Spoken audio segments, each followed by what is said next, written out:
So I wanted to introduce you guys to my newest cinema lens kit, and this is the Meike Super 35 kit. Now, it goes all the way up from 12 millimeters to 100 millimeters. There is 7 in the full kit. You can buy them individually or you can buy them in a full kit, half kit, however you want on the website. And these are pretty interesting. And I also threw it on Sony FX6 because some of these do cover a full frame sensor, but also on my Sony FX30. So there's a full frame sensor, there's a Super 35 sensor, and one of the most impressive things that I love is that it is PL mount or EF mount. And I do have to mention there's one thing I did find that you may not like, but we have to talk about that.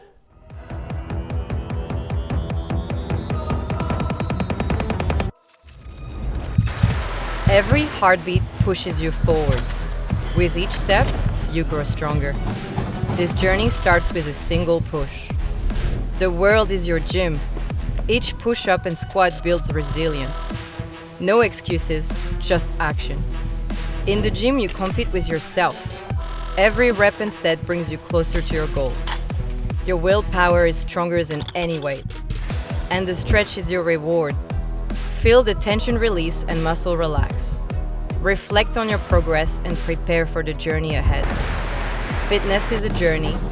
Every step, lift, and stretch is part of your story. Embrace the challenge and celebrate the progress. This is your time. Make it count. So that whole video was filmed on the Super 35 lenses, not just on the Sony FX30, but also the Sony FX6, because they do cover full frame sensors, but we'll talk a little bit more about that later. Now, these lenses are incredible, mainly for the fact that we do have to talk about their PL or EF mount. Now, if you do have PL or EF, they can be adapted to so many different camera manufacturers, and that is an incredible thing, not just for yourself when you actually have a camera system or you want to hire a different camera system, but for resale purposes as well, because this actually does keep a little bit more value for these lenses, because you know, someone from Panasonic, someone from Fuji, someone from Red, Canon, they all can buy these lenses and just adapt it to their camera. Now, we do have to talk about the price as well. The 12mm and the 18mm are generally a little bit more expensive because they are, I guess, a little bit more niche and a very difficult lens to produce, especially at the speed they are, a T2.1 and a T2.5. They are about 50 US, a little bit more expensive than the rest of these, but they're kind of in that mid-tier range where they're not crazy cheap, but they're not extremely expensive as well. They're just at the right price, I feel, and especially because they are PL and EF, I do believe that the price is warranted because you can suit them to so many other different camera systems. So rather than going through the full specs of these lenses, I do have it displayed on the screen so you guys can see, because they are all different focal lengths, they're all built different, the minimum focusing points are different, and obviously the T-stops are pretty much the same except for the wide 12mm, but what you're seeing on the screen is pretty much what you're going to get with these lenses. So let's briefly talk about the image quality of these lenses. So jumping on the 12mm at T2.5, we'll go directly into the center, and yeah, it seems pretty sharp. We'll go out to the corners, and yeah, it does soften out just a little bit in the corners. Now we'll go to the 18mm T2.1 in the center, nice and sharp, which is great, and out to the corners, yeah, it's very sharp as well. Now this is the 25mm, nice and sharp in the center, and out to the corners, pretty decent performance as well. 35mm T2.1, nice and sharp in the center, and also nice and sharp in the corners. And we'll also go to 50mm T2.1, same again, nice and sharp in the center and out to the corners, sharp as well. Now, next over to the 75 T2.1, very sharp in the center, high contrast, sharp in the corners as well, and the 100mm T2.1, sharp in the center, and probably not surprising, sharp in the corners. It's a very sharp performance from these lenses wide open. So now we have a look at longitudinal chromatic aberration, which is LOCA. On the 12mm, it's fairly clean. There is a little bit here wide open at T2.5. We'll go to the 18mm. It's pretty well controlled. 25mm also well controlled. 35mm well controlled. 50mm doesn't seem to be any. 75mm very clean. And 100mm also very clean. So when it comes to the chromatic aberration with the LOCA, it seems to be well controlled on these lenses. So I guess one of the most impressive things about these lenses is that if you go about 25 to 35 mil and above, this is where you can get full frame coverage. There's barely any vignetting on the sides if it's a 16:9 or 17:9 sensor, depending on obviously the sensor size, but it pretty much has full frame coverage, and that is pretty incredible when you think about it and when it comes to the value. And if you do have a full frame camera, I mean, what's stopping you from actually getting the Super 35 version as opposed to the full frame version? And that's where the value actually is super cheap when it comes to being a cinema lens. But if you are someone like me and has full frame and Super 35, you can have two cameras on set, an A cam and B cam, and literally use the same lenses. Now, bokeh quality is one of the interesting things, because if you do look at it from a full frame coverage, you do actually see the bokeh balls sort of get a little bit cat eye-ish in the corners, and they actually start to curve because there's a little bit of barrel distortion, which I actually really like in this lens. But if you do actually put it on just a regular 16:9 Super 35 sensor, they don't cat eye as much, but they're not perfectly spherical. So let's talk about flaring. Now, I actually conducted this in a newer position in my studio, so I can keep all my flaring tests pretty much identical with this kicker light that I've got in the background. So we jump into the 12mm, and there doesn't seem to be much flaring artifacts wide open with the 12mm. Now the 18mm, it's same thing again, doesn't really seem to be too much flaring artifacts with that one. We jump to the 25mm, it starts to ghost just a little bit, but still fairly clean wide open.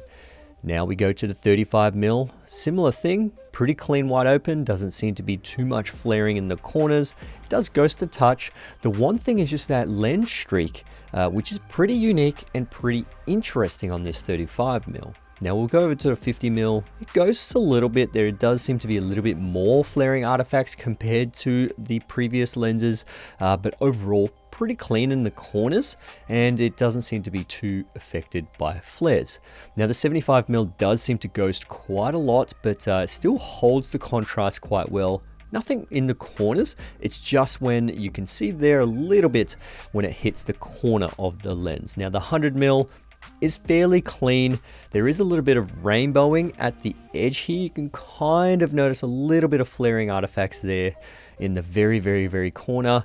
But it does ghost a little bit. It does seem to have the most flaring artifacts, but same again, flaring is subjective. It is just good to know how these lenses perform when you do have a strong light source directly into the lens. So there is one flaw about these lenses, and that just comes down to the coating. Now there's one that is slightly warmer than the rest. Now this is kind of typical with a lot of the lower end cinema lenses, and the 25mm does come out a little bit warmer than the rest, and you just have to take that into consideration when you're on set. You just got to make sure that you white balance, because if you don't shoot raw, it can become a little bit difficult to sort of color match. But if you do shoot raw, it's a lot easier to color match, and white balancing isn't really an issue, but it is good filmmaking practice to white balance pretty much every time you change lenses and every time you change lights and scenery and all those kind of things.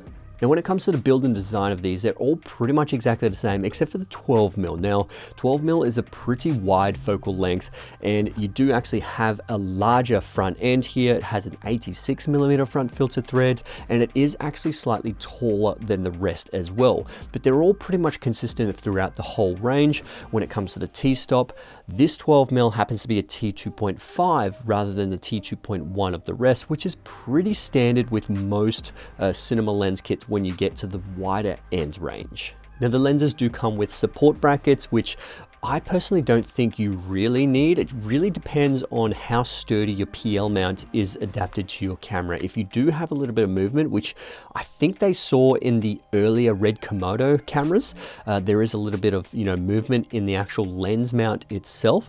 This is where having that lens support is probably a good idea, so you don't actually get any movement, specifically if you are using motorized focus pullers directly on these lenses. Now they also do supply shims inside the actual package itself because the focus markings are slightly off. Now you don't necessarily have to completely shim your lens, only if you're actually utilizing the focus markers on the side. If you don't want to use shims, you don't have to. It just means that if you want to try and focus on something that's 1 meter away, it may not actually be 1 meter on the side of your marking, and that's the only reason why you would actually want to shim your lens. Now look, overall, these cinema lens kits for Super 35 sensors, in my opinion, have to be the best, and they are a little bit in the higher price range than some of the cheaper ones that I've actually had on this channel.